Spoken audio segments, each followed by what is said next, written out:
देखो, तो हम लोगों ने कहाँ तक जाना, आपको भारत के अंतर्गत जो आपको कर्क रेखा कौन कौन राज्यों से गुजरती है, और यहाँ तक हम लोगों ने ये भी जाना कि भारत में सबसे अधिक जनसंख्या वाला कौन से राज्य है।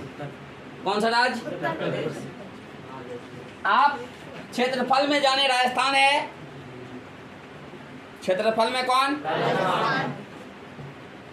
अगर आपने जनसंख्या के बारे में जाना तो जनसंख्या सबसे पहले बात आती है कि जनसंख्या है क्या। तो हम लोग कहेंगे किसी निश्चित क्षेत्र में रहने वाले लोगों की संख्या को जनसंख्या कहते हैं। और जनसंख्या की गिनती करने के लिए हम लोग, यानी जनसंख्या की गणना करने के लिए हम लोग जिस पद्धति को अपनाते हैं उसे हम लोग क्या कहते हैं? जनगणना। जनगणना हमारे भारत में 10 वर्षों पर होती है। अभी आप तुरंत देखें कि भारत में जनगणना कितने वर्षों पर? 10 वर्षों पर होती है। कितना वर्षों पर? सबसे पहले हमारे भारत में जो जनगणना हुआ वो 1800 का, और किसके शासनकाल में? लॉर्ड मेयो के शासनकाल में। कब हुआ था? और 1881 ईस्वी में आपको संपूर्ण जनगणना हुआ था लॉर्ड रिपन के शासनकाल में। किसके शासनकाल में? और 1881 से ही हर 10 वर्ष पर नियमित रूप से जनगणना होती है। हर 10 वर्ष पर नियमित रूप से। नियमित का मतलब क्या? लगातार 10 वर्षों पे जनगणना होती है। कितने ईस्वी से? 1800। और इसी वर्ष संपूर्ण जनगणना हुआ था। और किसके शासनकाल में? और अगर देखी जाए तो 10 वर्षों पर नियमित रूप से जनगणना अभी तक, जरा देखिए कि कब का कितना बार हुआ है। सबसे पहले आपको 81 में हुआ, 81 के बाद, उसके बाद, यहाँ एक आपको दुविधा वाली बातें हैं। यही एक काल है, आपने जब हमारे भारत में वर्तमान समय 1 साल पहले आपने सुना था कि कोरोना काल आया था, और आप सुने होंगे कि हर 100 वर्ष के बाद कोई न कोई आपदा भयंकर आता है। 1800 आपको हम लोग बात कर रहे हैं 1917 और 18 ईस्वी के समय की बात है। हमारे यहाँ हमारे भारत में आपको इन्फ्लुएंजा नामक आपको महामारी आया था, जिस वजह से हमारी भारत की जनसंख्या ऋणात्मक में चली गई थी। किसमें चली गई थी? ऋणात्मक में। यानी अगर पहले एक तुलना में करता हूँ, अगर 100 था तो आपको अगली 10 वर्ष के बाद 120 होता, लेकिन 99 हो गया, तो ऋणात्मक में चला गया। एकमात्र यही काल है, इसलिए इसको कहा जाता है महान विभाजक वर्ष। क्या? भारत में कौन से वर्ष को महान विभाजक वर्ष कहा जाता है? 1921 ईस्वी को। 1921 कहेगा क्यों? क्योंकि भारत की जनसंख्या 1911 की तुलना में 21 में क्या हो गया था? कम गया था, यानी घट गया था। इसलिए इसको क्या, कौन सा वर्ष कहा गया? उसके बाद 1900 कितना में हुआ? उसके बाद 1900, उसके बाद 1900। तो पूछता है कभी कभी, स्वतंत्रता प्राप्ति के बाद भारत में प्रथम जनगणना कब हुआ? 1947 में भारत आजाद हुआ, 51 में जनगणना हुआ। तो आजादी के बाद प्रथम जनगणना 1951 में। और 1951 के बाद कब हुआ? 1961 के बाद, 1971 के बाद, 1981 के बाद, 1991 के बाद, 2001 के बाद, और आपको 2011 के बाद 2021 में अभी हुआ नहीं। बोलो हुआ? तो आप बताइए आज़ादी के बाद अभी तक में कितना बार हुआ? 1 2 3 4 5 6 7 बार। और 7 बार ये हुआ। और उससे पहले देखिए 8 9 10 11 12 13 14 और 15, यानी कुल मिलाकर अभी भारत में अभी तक में कितना बार जनगणना हुआ? और 15 बार में आज़ादी के बाद कितना बार हुआ? 7 बार। इस जनगणना के आधार पर निकाला गया कि भारत में सबसे अधिक आबादी है कहाँ? तो सबसे अधिक आबादी कहाँ है? उत्तर प्रदेश में। कहाँ है? उत्तर प्रदेश में।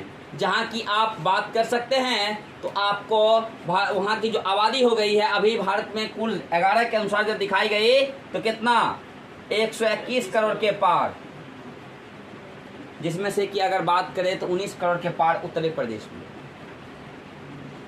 19 करोड़ के पार कहाँ है? उत्तर प्रदेश में। और नंबर 2 पर अगर बात करो तो आपको महाराष्ट्र है, नंबर 3 पर अपना बिहार है। और 2000 ईस्वी से पहले अपना बिहार नंबर 2 पर था, क्योंकि बिहार इसमें झारखंड बन गया तो भारत की आबादी कट के कहाँ किधर चली गई? इसलिए भारत कौन सा बिहार कौन सा स्थान पर चला आया? तीसरा पर। और आपको पहला पर कौन है? दूसरा पे कौन है? महाराष्ट्र। और भारत में सबसे कम जनसंख्या किस राज्य का है? तो हम लोग बात करते हैं सिक्किम का। इसका विपरीत कौन है? बोलो। सिक्किम। सबसे अधिक जनसंख्या, सबसे कम जनसंख्या। अगर बात करो कि लिंग अनुपात के मामले में, ये तो आपको जनसंख्या के मामले में था, और अगर आप किसके मामले में? लिंग अनुपात। अब लिंग अनुपात क्या होता? प्रति 1000 पुरुष पर स्त्री की संख्या को हम लोग क्या कहते हैं? लिंग अनुपात। हमारे भारत की लिंग अनुपात भी आपको सही नहीं है, संतुलन में नहीं है। आप सोचिए कि 1000 पुरुष पर स्त्री आपको 950 नहीं, यानी 950 भी नहीं, तो बताइए संतुलन में है? तो कहिएगा सर संतुलन में नहीं, सबसे अधिक कहाँ है पूरे वर्ल्ड में? तो एक देश है लेटविया। कौन सा देश है? लेटविया, जहां की 1000 पुरुष पर आपको लगभग 1200 स्त्री। और एक देश है संयुक्त अरब अमीरात, जहां 1000 पुरुष पर 500 स्त्री भी नहीं है। तो बताइए सबसे कम लिंग अनुपात पूरे वर्ल्ड में संयुक्त अरब अमीरात का, और सबसे अधिक लेटविया का। और अपने देश के अंदर जो राज्य है उसमें अगर बात करें तो केरल है नंबर 1 पर, यानी सबसे अधिक, यानी पुरुष से अधिक स्त्री है कहाँ? और आपको अगर इसका विपरीत लोगे तो हरियाणा आता है। अगर आप शिक्षा की बात करो तो शिक्षा में भी केरल नंबर 1। और सबसे खराब स्थिति कौन से राज्य का? जहां अपना सब बैठे हैं, बिहार। बिहार की स्थिति शिक्षा में सबसे दयनीय है। और अगर लिंग अनुपात के अलावा अगर बात करो जनसंख्या घनत्व की, किसका? तो जनसंख्या घनत्व में बिहार है नंबर 1 पे। बिहार है, यानी कम जगह में ज्यादा लोग, कम जगह में, यानी जनसंख्या और क्षेत्रफल के बीच के अनुपात को हम लोग क्या कहते हैं? जनसंख्या घनत्व कहते हैं। तो जनसंख्या घनत्व में बिहार है अभी कहाँ? नंबर 1 पर। और इसका विपरीत अगर करोगे सबसे नीचे स्थिति में कौन है? तो हम लोग करेंगे अरुणाचल प्रदेश। कौन सा प्रदेश? बिहार में प्रति वर्ग किलोमीटर, जैसे ये क्षेत्र प्रति वर्ग किलोमीटर है ना, इस पूरे प्रति वर्ग किलोमीटर में बिहार में रहता है 1106 आदमी। 1 किलोमीटर ऐसे और 1 किलोमीटर ऐसे, इसी को कहते हैं 1 प्रति वर्ग किलोमीटर। आपको कितना लोग? 1106 आदमी रहता है। और अरुणाचल प्रदेश में इसी प्रति वर्ग किलोमीटर में मात्र 17 व्यक्ति रहता है। आप जरा सोच सकते हैं कि बिहार की स्थिति क्या है। इसलिए आप लोगों ने पढ़ा होगा, कहावत भी ली गई है, और हमारे देश के पूर्व राष्ट्रपति भी कहे हैं कि अगर भारत को विकसित देखना चाहते हैं तो सबसे पहले बिहार को विकसित करना होगा। क्यों? क्योंकि बिहार में दिन दुगुनी रात चौगुनी बढ़ रही है क्या? तो आबादी, यानी मानव की संख्या। और वो किस कारण? शिक्षा की कमी के कारण। किसी कमी कारण? क्योंकि यहाँ पर आपको बहुत सारे लोगों का कहना होता है कि हम लोग 2 हैं या 10 रहेंगे तो अमीर हो जाएंगे, हमारी जनसंख्या 10 या 20 बच्चे रहेंगे तो अमीर हो जाएंगे। नहीं, इसलिए कहावतें ली गई है, गरीब ही गरीबी को जन्म देती है। ऐसी कोई बातें नहीं है। इसलिए जनसंख्या हमारे भारत में सबसे अधिक बढ़ रहा है कहाँ? बिहार का। इसलिए बिहार जनसंख्या घनत्व में नंबर 1 पर चल रहा है। प्रति वर्ग किलोमीटर में कितना लोग रहता है? 1106। अगर हमारी भारत की बात करो तो भारत में 382 व्यक्ति प्रति वर्ग किलोमीटर रहता है। कितना? भारत में कितना रहता है? 382 व्यक्ति प्रति वर्ग किलोमीटर। और उसकी तुलना में बिहार में बताइए कितना है? 1106 है। तो बताइए इसका मतलब बिहार जो है बहुत ही ज़्यादा, यानी आपको जनसंख्या यहाँ का बढ़ता जा रहा है। बोलिए। और आपको अरुणाचल प्रदेश का कितना है? 17 व्यक्ति प्रति वर्ग किलोमीटर। यहाँ कोई समस्या होता होगा, क्षेत्रफल की कोई कमी होगी यहाँ, लेकिन अपना यहाँ देख लीजिए कि जनसंख्या, इसलिए अपने राज्य में जनसंख्या बड़े पैमाने पर बढ़ती जा रही है। लेकिन अगर बात करो 2011 में एक शिक्षिका थी जिन्होंने एक वाक्य दिया था कि हमारी जनगणना हमारा भविष्य, यानी शिक्षिका ने क्या नारा दिया था? हमारी जनगणना हमारा भविष्य। लेकिन जनगणना करने से हमारा भविष्य अच्छा होगा, गिनती करके उस अनुपात में हर एक विकास की पद्धति बनाई जाएगी। लेकिन क्या इतनी भी रफ्तार अगर बढ़ेगी जनसंख्या? आप जस्ट देख लीजिए कि आपको 11 में कितना था? 121, और आपको 1 में कितना था? 102 करोड़ के पार। 91 में कितना था? 84 करोड़ के पार। अब सोचिए कि 84 में यहाँ कितना जुड़ा? 18 करोड़।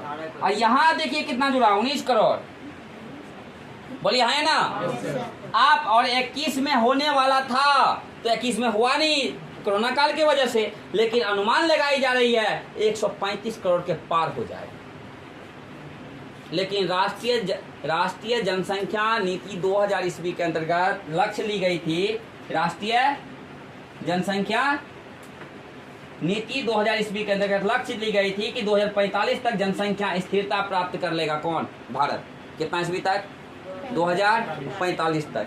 लेकिन आपको लगता है ऐसा हो पाएगा? इसके लिए सबसे पहले हमारे हिंदुस्तान के हर राज्यों की स्थिति को शिक्षा में आगे लाना होगा, क्योंकि जब तक शिक्षा नहीं जाएगा, लोगों के घर घर शिक्षा नहीं पहुंचेगा, तब जब तक लोग शिक्षित नहीं होंगे तो लोग कैसे समझेंगे कि हमारी जनसंख्या बढ़ने के कारण हम लोग अमीर नहीं हो सकते हैं, जनसंख्या बढ़ जाने के कारण हमारी परिवार की स्थिति अच्छी नहीं हो सकती है। लेकिन यहाँ है क्या कि 2-4 बच्चे आपको अधिक रहेगा तो कहता कमाएगा तो हम लोग अमीर हो जाएंगे। रोजगार कहाँ से मिलेगा? बोले मिलेगा। शिक्षा की स्थिति दयनीय होती जा रही है, लोगों के पास संसाधन नहीं है जो लोग पढ़ा पाएंगे। इसीलिए जनसंख्या सबसे पहले हम लोगों का कम करना होगा। और आप इकोनॉमिक्स में पढ़े थे कि भारत में खासकर बिहार में जनसंख्या को कम करने के लिए सबसे ज़्यादा कहा गया था ध्यान देना होगा किसकी शिक्षा पर? स्त्री की शिक्षा पर। याद कीजिए, आप लोग पढ़े होंगे 10th क्लास में, पढ़े हैं कि नहीं, कि अगर भारत में बिहार की जनसंख्या को कम करना हो तो उसके लिए किसको शिक्षा देना होगा?